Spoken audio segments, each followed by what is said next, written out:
5 ते 6 वर्ष झाली YouTubeवरती व्हिडिओ बनवून 12 लाखाहून जास्त मोठी मंडळी झालेली आहेत. पण काय होतं ऑनलाईन लई गैरसमज होतात. त्याच्यामुळेच ना बहुतांश वेळा मला काहीतरी म्हणायचं असतं, तुम्हाला काहीतरी वाटतं आणि मग त्याच्यामधून सगळे गैरसमज होतात. तेच दूर करण्यासाठी किंवा काही हेट कमेंट्स, काही वाईट कमेंट्स, काही ट्रोलर्सना उत्तर देण्यासाठी हा मी व्हिडिओ घेऊन आलेले आहे. त्यामुळे व्हिडिओ शेवटपर्यंत पाहत राहा. मी सांगते तेव्हा मला ते लाखो रुपये देत होते आणि मी त्याला नाही म्हटले, कारण माझा याच्यावरती विश्वासच नाही की तिला काही पडलेलं नाही, तिला डेंजर कॅरेक्टर आहे. मला हे माहिती आहे, कारण नंतर परत मला नावं ठेवली जाणार आहे. आणि असं व्ह्यूजसाठी वगैरे असं 6 वर्ष वगैरे नाही करता येत हे. 5-6 वर्ष झालं मी कंटेंट क्रिएशन करते. तुझा ऑडियन्स मध्यमवर्गीय आहे हे तू विसरलीस का? कशावरून हे वाटत असेल ते माहित नाही.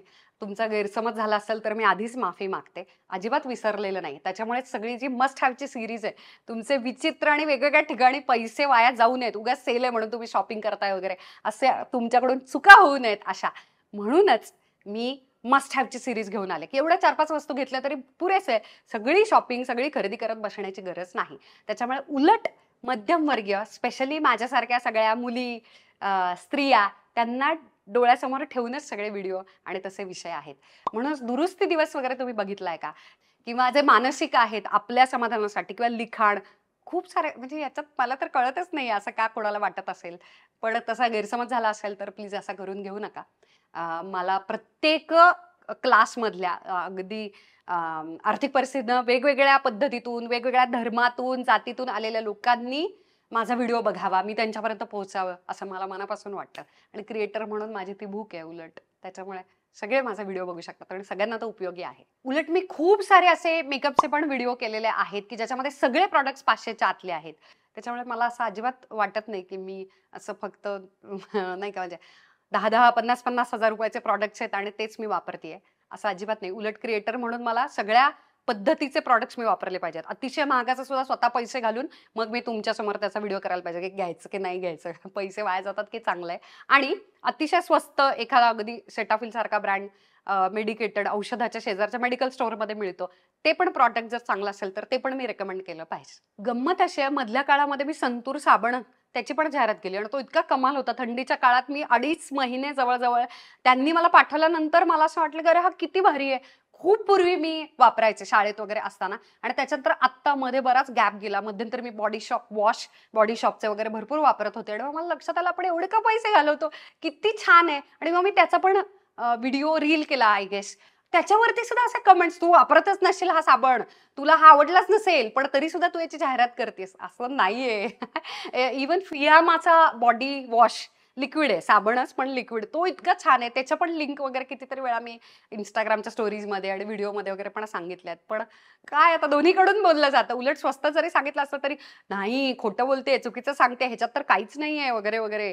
आणि थोडेसे महागडे असतील आणि तरी सुद्धा चांगले त्याच्यात इन्व्हेस्टमेंट करा असं म्हटलं तरी नावं ठेवली जातात. मला कळत नाही काय सांगावं, पण मी आपलं जे खरं आहे तेच बोलत असते आणि त्याचाच व्हिडिओ करत असते. तू सगळेच प्रोडक्ट्स वापरतेस आणि सगळेच तुला कसे सूट होतात? ओके, अर्ध खरंय, मी सगळेच प्रॉडक्ट्स वापरते. कंटेंट क्रिएटरनं हेच करायला पाहिजे. जाहिरातीमध्ये ज्या मॉडेल्स आणि ॲक्टर्स करतात ते अभिनय करत असतात. त्यांना ते प्रॉडक्ट्स वापरण्याची अजिबात गरज नाही आणि हे प्रेक्षकांना पण माहिती असतं. पण कंटेंट क्रिएटरला प्रॉडक्ट वापरल्याशिवाय तुमच्या समोर त्यांना येताच कामा नये. यालाच एथिकल प्रॅक्टिस असं म्हणतात. इव्हन ब्रँडबरोबर कोलॅबरेशन जरी केलं तरी डोक्यावरती पेड कोलॅबरेशन आलं पाहिजे. प्रत्येक प्रॉडक्ट मी वापरल्याशिवायच मला कसं कळणार ना ते मुळात मला सूट होतंय का? आणि सूट झालं आणि चांगलं असलं तरच मला त्याची जाहिरात करायची असते. भले मला त्याचे पैसे जरी मिळत असले किंवा नसेल जरी मिळत तरी सुद्धा अतिशय प्रामाणिकपणे तुमच्यापर्यंत खरी प्रतिक्रिया देणं हे माझं काम आहे. म्हणूनच मी खऱ्या अर्थानं तुमचं प्रेम मिळते आणि आपण एवढे वाढलेलो आहोत. त्याच्यामुळे येस, मी प्रत्येक प्रॉडक्ट ट्राय करते, पण प्रत्येक प्रॉडक्ट मला सूट होत नाही. जे जे नाही होत त्याचे लाखो रुपये ते मला देत असले तरी सुद्धा कोणाला पैसे आवडत नाहीत. पण काळजावरती दगड ठेवून मी त्यांना नाही असं सांगते आणि मी त्याची जाहिरात करत नाही. आणि ज्याची जाहिरात करते ते मला मस्त सूट झालेले असतात. पण काही काही प्रॉडक्ट्स मी विकत घेऊन सुद्धा माझा पोपट झालेला असतो मोठा. तर जे प्रॉडक्ट मला अजिबात सूट होत नाही त्याचे अगदी अलीकडे 1-2 मी व्हिडिओ केलेत. तसे व्हिडिओ तुम्हाला हवे असतील तर मला कमेंट बॉक्समध्ये सांगा, मी ते पण करेन. सगळे महागडे प्रोडक्ट्सच चांगले असतात का? नाही, चूक. असं नाहीये. असं कसं असेल? प्रॉडक्ट चांगलं आहे की वाईट आहे हे त्याच्या इन्ग्रेडियंट्सवरून कळतं. एक दुसरं म्हणजे प्रॉडक्टचं ॲप्लिकेशन करणं सोपं आहे, किचकट आहे, काय आहे. म्हणजे कधी-कधी इतकं कॉम्प्लिकेटेड असतं, की ते प्रॉडक्ट चांगलं असूनही ते वापरलंच जात नाही. त्यामुळे त्याचे पैसेच वाया जातात. त्यामुळे ते स्वस्त आहे की मस्त आहे, की महागाचं आहे, त्याच्या पलीकडे जाऊन त्याचं ॲप्लिकेशन पण युजर फ्रेंडली आपण त्याला म्हणतो. मोबाईल पण आपण त्याच कारणामुळे घेतो ना, की आपल्याला काय सोयीचं, सोपं काय जातंय, कशानं आपलं आयुष्य इझी होणार आहे. So user friendly product.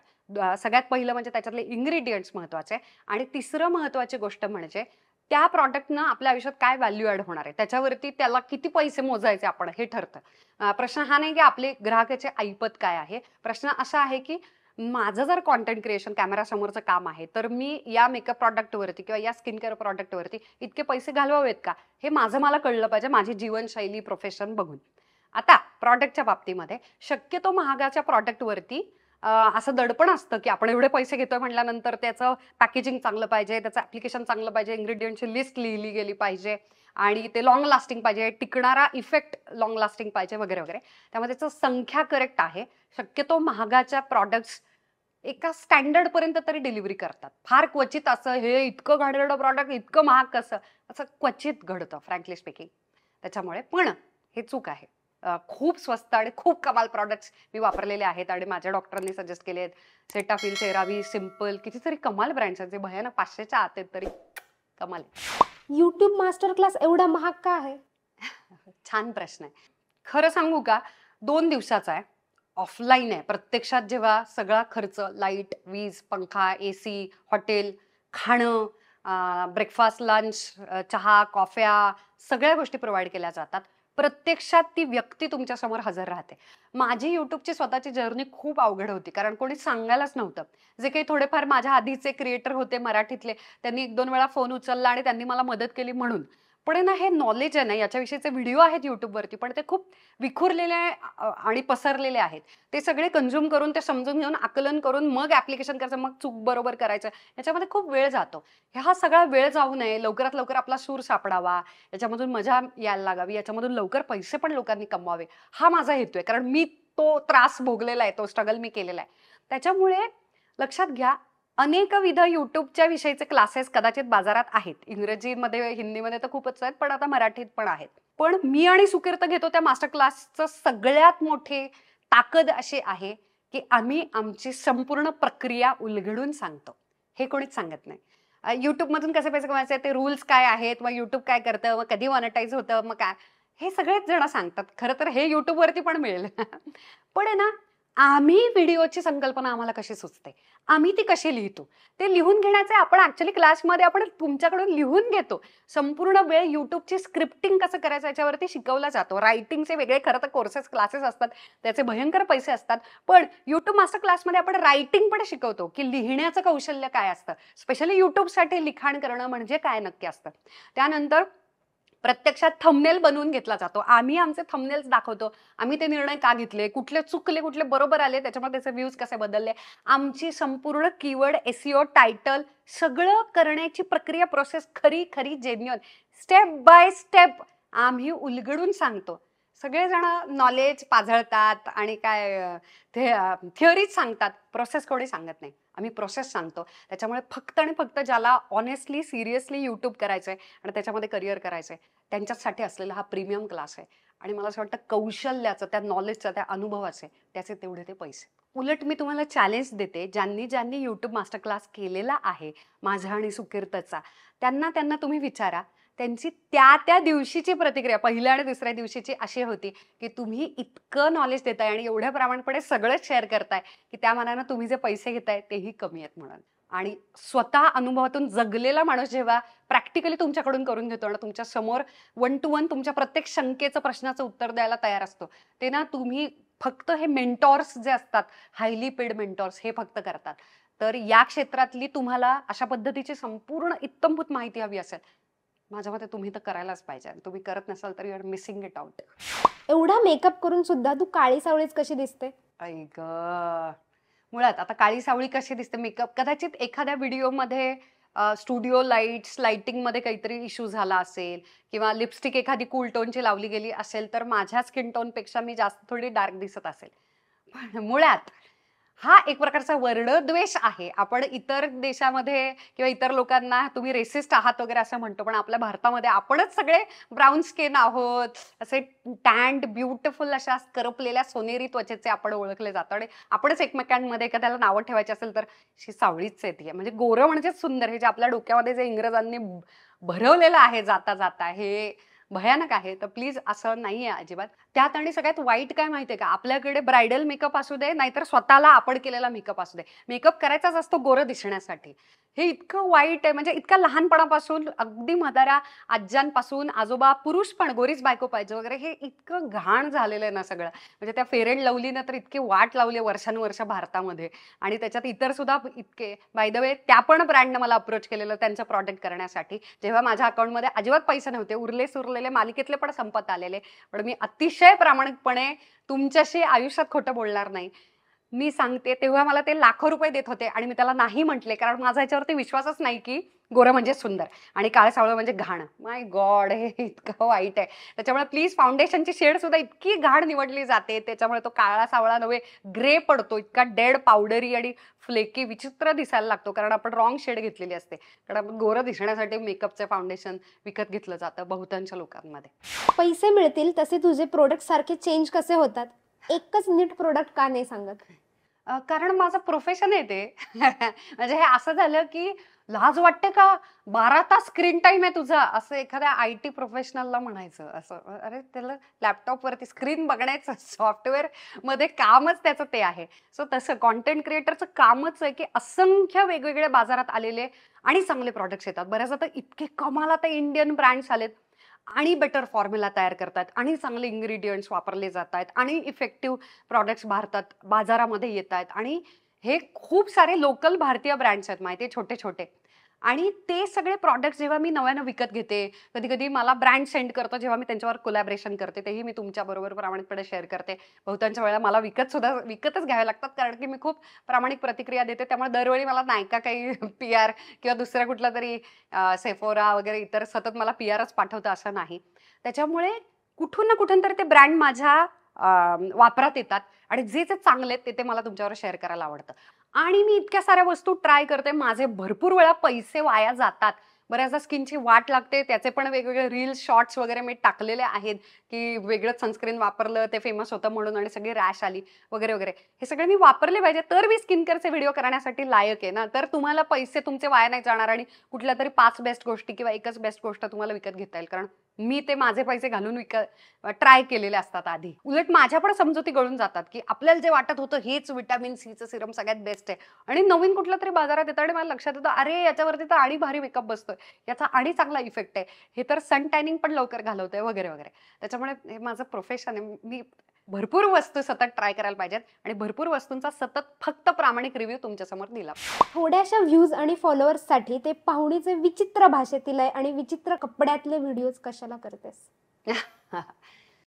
एकतर सगळ्यात महत्वाचं, आपण जी सो कॉल्ड प्रमाण भाषा असं ठरवलेलं आहे, ओके, मग ती शहरातलीच असेल, एखाद्या स्पेसिफिक शहरातलीच असेल किंवा एखाद्या स्पेसिफिक पद्धतीची असेल, तीच म्हणजे प्रमाण मराठी भाषा, हे सगळ्यात चुकीचं आहे मुळात. प्रमाण व्याकरणाच्या बाबतीत असू शकतं, लेखी भाषेमध्ये असू शकतं, पण बोली भाषा, म्हणूनच त्याला बोली म्हणतात, ती अगदी 50-50 किलोमीटरवरती महाराष्ट्रामध्ये बदलत जाते. आणि म्हणून पुन्हा एकदा मी सांगते, मला हे अतिशय आवडणारं सद्गुरू वामनराव पैंचा सुविचार आहे, वैविध्य आहे म्हणून जग सुंदर आहे.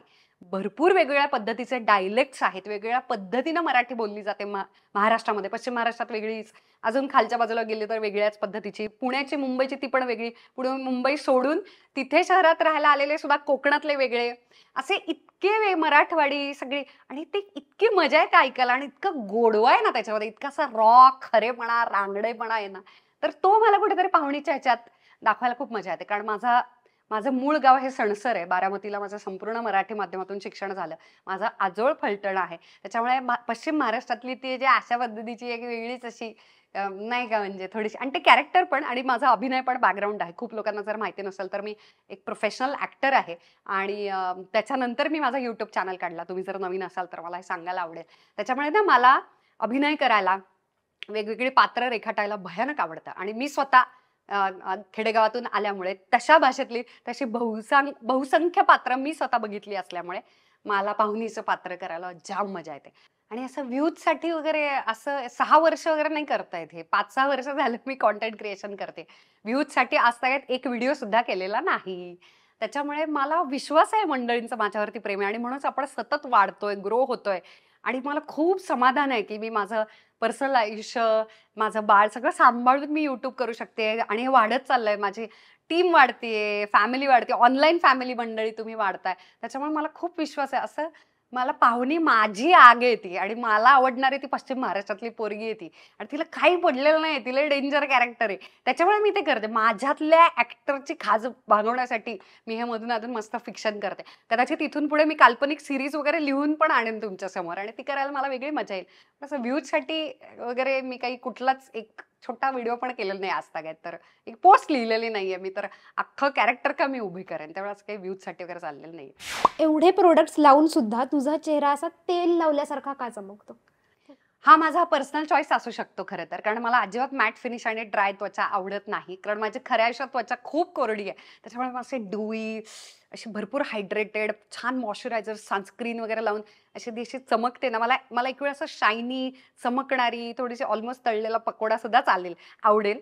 पण अजिबात ड्राय, डल, लाईफलेस स्किन मला अजिबात आवडत नाही.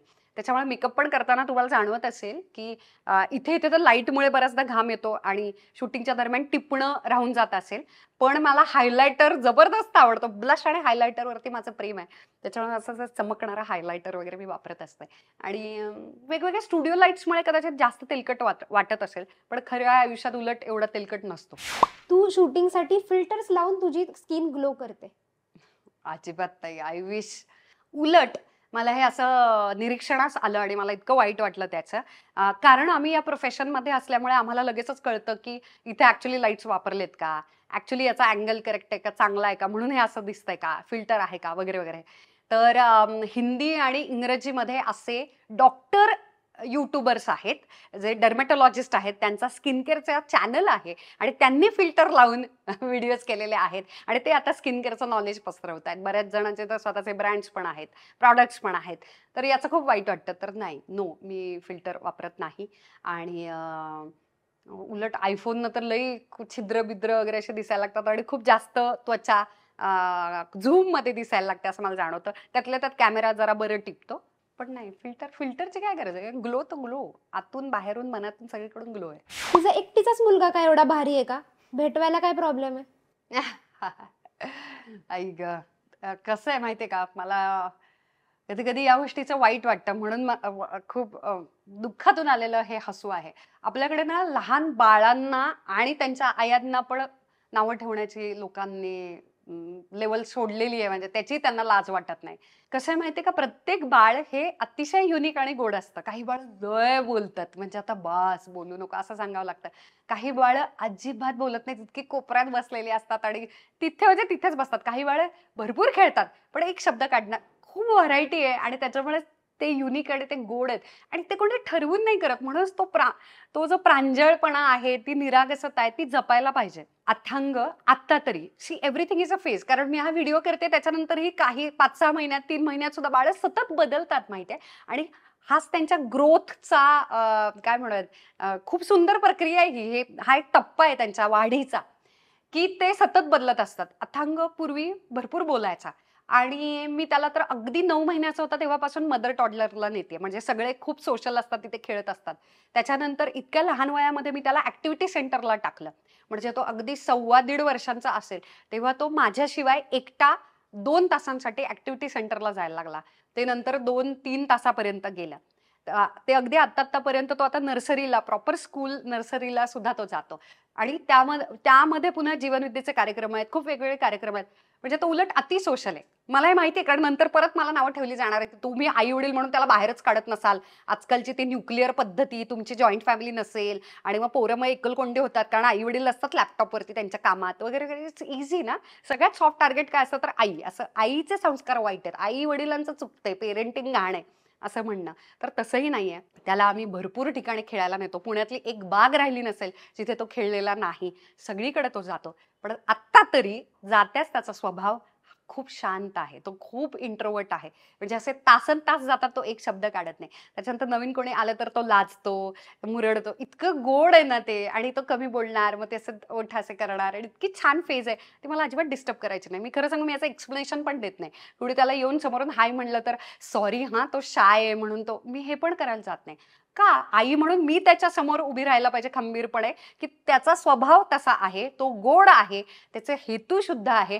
तुम्ही त्याच्यापेक्षा मोठे आहात. तुम्ही समजून घेतलं पाहिजे आणि तुम्ही मला पण समजून घेतलं पाहिजे, की मी आई म्हणून मी त्याचा प्रोटेक्शन करणारच. मी त्याला प्रोटेक्ट करणारच. त्याच्यामुळे असं तुमचे जे गैरसमज आहेत ते प्लीज दूर करा. अथांगचं तुमच्यावरती, आमचं तुमच्यावरती भयानक प्रेम आहे.